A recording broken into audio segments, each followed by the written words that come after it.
Migration and displacement is, of course, a global problem.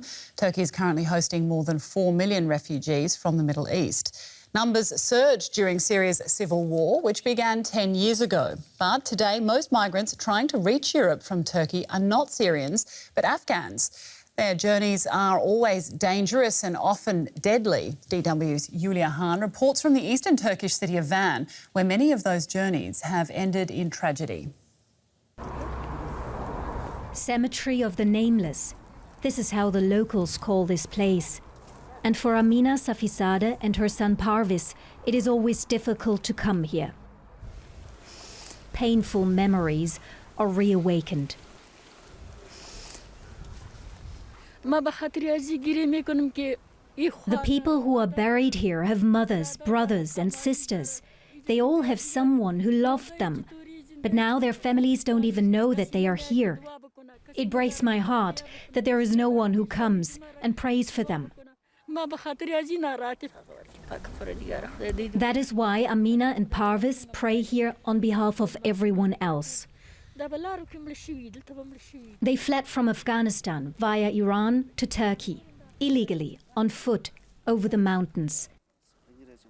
It's a long, dangerous journey. Many freeze to death or die in accidents. And many who don't make it end up here. In the eastern Turkish city of Van, in an unadorned grave with no name. I myself buried a man here who was found dead in the mountains. And once they brought women's bodies, their fingers and toes were frozen off from the cold. These nameless graves seem like memorials, a warning of the fate that looms on this dangerous journey. And yet, only a few are discouraged by the risk. The number of people trying to reach Europe via this route has sharply risen in recent years. The route leads through the mountains, straddling Turkey's border with Iran, up to 4,000 meters high. Most of those trying to reach Europe from Afghanistan, Pakistan, Bangladesh take this way.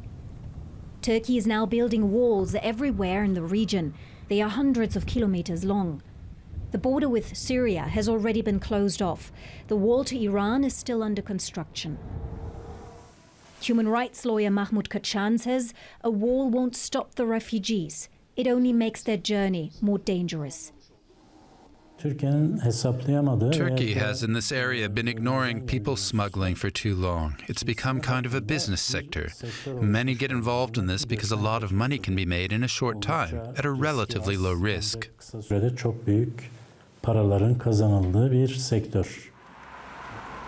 Amina and Parvis Safizadeh still clearly remember their own flight from Afghanistan.